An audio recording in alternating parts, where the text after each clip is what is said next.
Hello everyone, কথা ধারাবাহিকের আজকের পর্বে দেখবেন মা আনন্দীর পুজো শুরু হয়। বাড়ির প্রত্যেকে কথার মঙ্গল কামনায়, সুস্থতা কামনায় প্রার্থনা করে। প্রিয়াঞ্জলি বলে, কথাকে সুস্থ করে দাও মা, মেয়েটা তো খারাপ নয়। অর্ণাও বলে, গোবর দেবীকে তার পাচক মশাইয়ের কাছে ফিরিয়ে দাও মা। জুনি বলে, আমি অনেক অত্যাচার কষ্ট সহ্য করেছি, তাই কষ্ট তুমি আমায় দাও, কিন্তু আমার বোনকে ঠিক করে দাও। সেই সময় জুনির শাড়িতে আগুন পড়ে গেলে অঙ্কিত খুব চিন্তায় পড়ে যায়। সে মায়ের কাছে প্রার্থনা করে, যদিও এভি আসে আগুনটা নেভায়।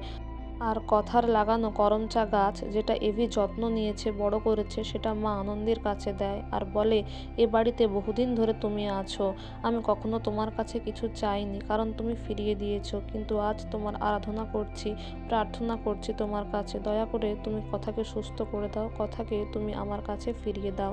আর এই বলে প্রার্থনা করতে থাকলে মা আনন্দীর একটি ফুল নিচে পড়ে যায়। তখন এভি সেটা নেয় আর বলে, তোমার ব্লেসিংস হিসেবেই এটা আমি নিচ্ছি আর কথার কাছে নিয়ে যাচ্ছি, তুমি ফিরিয়ে দাও কথাকে। তারপর এভি কথার কাছে যায়, তার কপালে ফুলটা ছুঁয়ে দেয় আর বলে, আর কত কি করাবি বলতো, আর কত ওয়েট করব, বাড়ির প্রত্যেকে তোর জন্য ওয়েট করছে, তুই আমার হার্টবিটটা ফিল করতে পারছিস, তুই বুঝতে পারছিস, তুই প্লিজ সুস্থ হয়ে ওঠ, তুই কথা বল, তুই ঝগড়া কর, তুই যাই কর, কিন্তু তোকে এইভাবে আমি আর দেখতে পাচ্ছি না। এই বলে কাঁদতে থাকলে এভি হঠাৎ করে শুনতে পায় যেন কথার হার্টবিট স্লো হয়ে আসছে।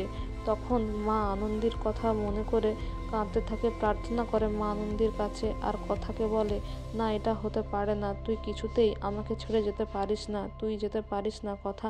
তারপরে এভি বলে যে, আমি জানি তুই কি বললে তুই সুস্থ হয়ে উঠবি, আই লাভ ইউ কথা। এই বলে সে কথাকে বারবার আই লাভ ইউ বলতে থাকে আর মনে করতে থাকে যে কথা কাকিয়াকে বলেছিল যে সেও এভিকে ভালোবাসে।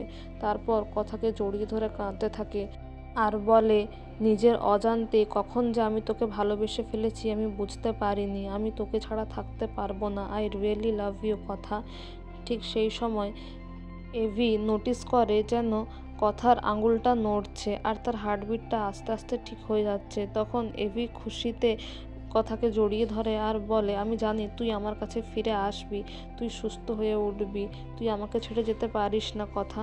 তারপর কথাকে জড়িয়ে ধরলে সে শুনতে পায় কথা যেন বলছে, পাচক মশাই। তখন এভি ডক্টর, নার্স বলে চিৎকার করে আর বাড়িতে ফোন করে সে জানায়, পিপিও বাড়িতে বলে যে কথার জ্ঞান ফিরে গেছে, কথা সুস্থ হয়ে গেছে। এদিকে আগামী পর্বে আপনারা দেখতে পাবেন এভি বলে, তুই আমাকে ফাঁকি দিয়ে চলে যেতে চাইছিলি তাই না? তখন কথা বলে, যেতে আর দিলেন কোথায়, সেই তো ফিরিয়ে আনলেন। এরপরে কথা আর এভির একটা মিষ্টি মুহূর্ত আপনারা দেখতে পাবেন। তো বন্ধুরা, thank you for your valuable time, thank you for watching the video, thank you.